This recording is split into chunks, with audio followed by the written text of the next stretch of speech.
জাতীয় বেতন কমিশনের বহুল প্রতীক্ষিত পূর্ণাঙ্গ সভা এবং নবম পে স্কেলের ভবিষ্যৎ নিয়ে বর্তমানে এক গভীর অনিশ্চয়তা ও ধোঁয়াশা তৈরি হয়েছে। প্রিয় সরকারি চাকুরিজীবী ভাই ও বোনেরা, আজকে সকালের আপডেট নিউজে আপনাদের স্বাগতম।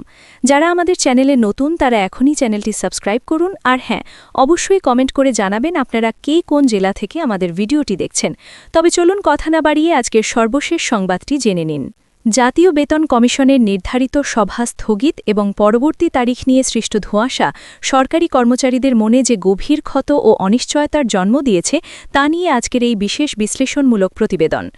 আপনারা ইতিমধ্যেই অবগত আছেন যে বিদায়ী বছরের শেষ দিন অর্থাৎ ৩১ ডিসেম্বর তারিখে অন্তর্বর্তীকালীন সরকার গঠিত পে কমিশনের একটি অত্যন্ত নীতিনির্ধারণী ও পূর্ণাঙ্গ সভা অনুষ্ঠিত হওয়ার কথা ছিল।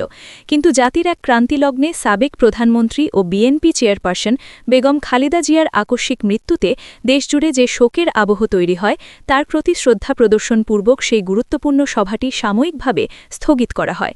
স্বাভাবিকভাবেই আশা করা হয়েছিল যে শোকের আনুষ্ঠানিকতা শেষ হওয়ার পরপরই কমিশন জরুরি ভিত্তিতে নতুন তারিখ ঘোষণা করবে, কারণ তাদের হাতে সময় অত্যন্ত সীমিত। কিন্তু অত্যন্ত উদ্বেগের বিষয় হল জানুয়ারি মাসের ৪ তারিখ অতিবাহিত হয়ে যাওয়ার পরেও এবং আজ ৫ জানুয়ারি পর্যন্ত পে কমিশন সেই স্থগিত সভার কোনো নতুন তারিখ বা সময়সূচি ঘোষণা করতে পারেনি, যা প্রশাসনিক অঙ্গনে নানা প্রশ্নের জন্ম দিচ্ছে। আজকের এই বিশেষ বিশ্লেষণমূলক প্রতিবেদনে আমরা খতিয়ে দেখার চেষ্টা করব কেন এই রহস্যজনক নীরবতা এবং এর পেছনে কোনো দীর্ঘমেয়াদী রাজনৈতিক কৌশল বা ইচ্ছাকৃত কালক্ষেপণ কাজ করছে কিনা। পে কমিশনের বর্তমান স্থবিরতা এবং কার্যত কোনো দৃশ্যমান অগ্রগতি না থাকাটা সাধারণ সরকারি কর্মচারীদের হতাশাকে তীব্র থেকে তীব্রতর করছে। বেগম খালেদা জিয়ার মৃত্যুর কারণে সভা স্থগিত করাটা মানবিক ও রাষ্ট্রীয় শিষ্টাচারের অংশ ছিল, কিন্তু এরপর বেশ কয়েকদিন অতিবাহিত হওয়ার পরেও কমিশনের পক্ষ থেকে কোনো সারশব্দ না পাওয়াটা মোটেও স্বাভাবিক নয়। আগামী ১০ ফেব্রুয়ারি এই পে কমিশনের মেয়াদ, অর্থাৎ ৬ মাস পূর্ণ হবে। সরকারি প্রজ্ঞাপন ও কার্যপরিধি অনুযায়ী এই সময়ের মধ্যেই তাদের চূড়ান্ত সুপারিশমালা বা রিপোর্ট সরকারের কাছে জমা দেওয়ার আইনি বাধ্যবাধকতা রয়েছে। এর আগে কমিশন একাধিকবার গণমাধ্যমে জানিয়েছিল যে আগামী ১২ ফেব্রুয়ারি অনুষ্ঠিতব্য জাতীয় সংসদ নির্বাচনের ডামাডোলের মধ্যে তারা থাকতে চায় না। তাই তাদের পরিকল্পনা ছিল জানুয়ারি মাসের ১৫ তারিখের মধ্যেই পে স্কেলের যাবতীয় কাজ শেষ করে সরকারের হাতে রিপোর্ট তুলে দেওয়া। কিন্তু বর্তমান পরিস্থিতি বলছে সেই পরিকল্পনা এখন ভেস্তে যাওয়ার উপক্রম হয়েছে। আজ জানুয়ারি মাসের প্রথম সপ্তাহ প্রায় শেষ হতে চলল। কমিশন যদি এখনও নিজেদের মধ্যে সমন্বয় করে একটি সভার তারিখই ঠিক করতে না পারে, তবে মূল কাজগুলো কখন হবে তা নিয়ে সংশয় দেখা দিয়েছে। যদি ধরেও নেওয়া হয় যে চলতি সপ্তাহের শেষ দিকে বা আগামী সপ্তাহের শুরুতে সভাটি অনুষ্ঠিত হবে, তবুও জানুয়ারির ১৫ তারিখের ডেডলাইন রক্ষা করা কমিশনের পক্ষে গাণিতিকভাবেই অসম্ভব। একটি পূর্ণাঙ্গ সভায় বসে ২০ লাখ কর্মচারীর ভাগ্য নির্ধারণ করা সম্ভব নয়। কমিশনের ভেতরেই এখনও গ্রেড কাঠামো নিয়ে মতৈক্য প্রতিষ্ঠিত হয়নি।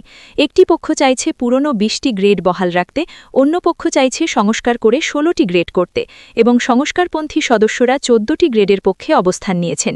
এই মতপার্থক্য দূর করতে হলে এবং সর্বোচ্চ ও সর্বনিম্ন বেতনের অনুপাত ঠিক করতে হলে কমপক্ষে আরও ২ থেকে ৩টি দীর্ঘ বৈঠকের প্রয়োজন।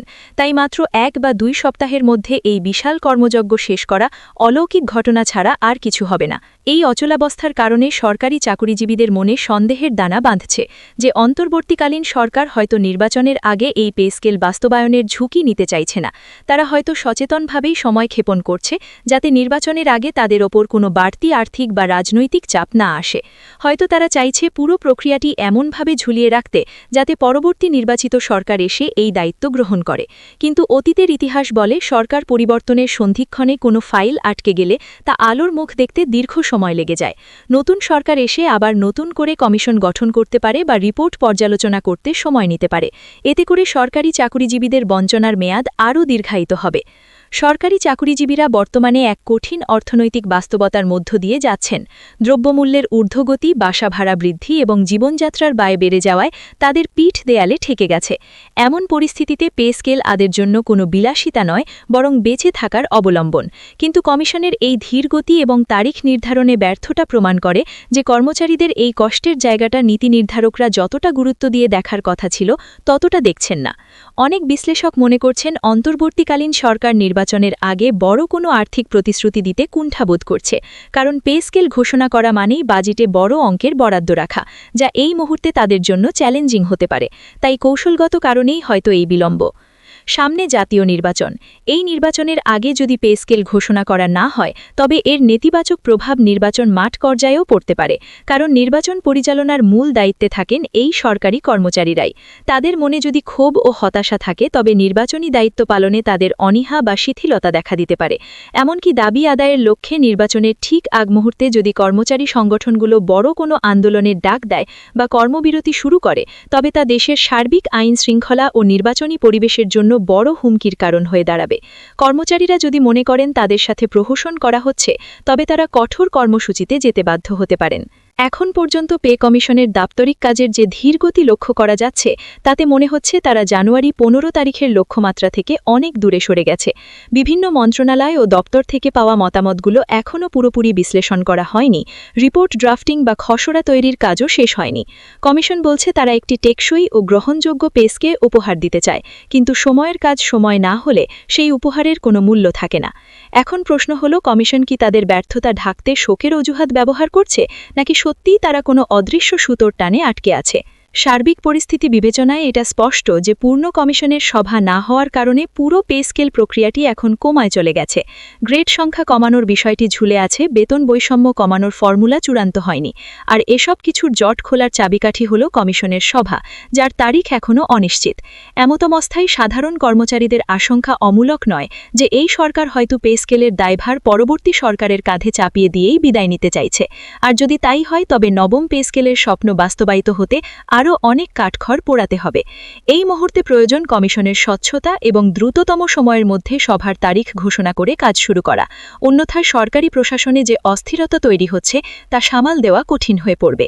আপনারা যারা এই পরিস্থিতির ভুক্তভোগী তারা বিষয়টি নিয়ে সচেতন থাকুন এবং আপনাদের যৌক্তিক দাবিগুলো নিয়মতান্ত্রিকভাবে তুলে ধরুন, কারণ আপনাদের ঐক্যবদ্ধ অবস্থানই পারে এই অচলাবস্থা ভাঙতে।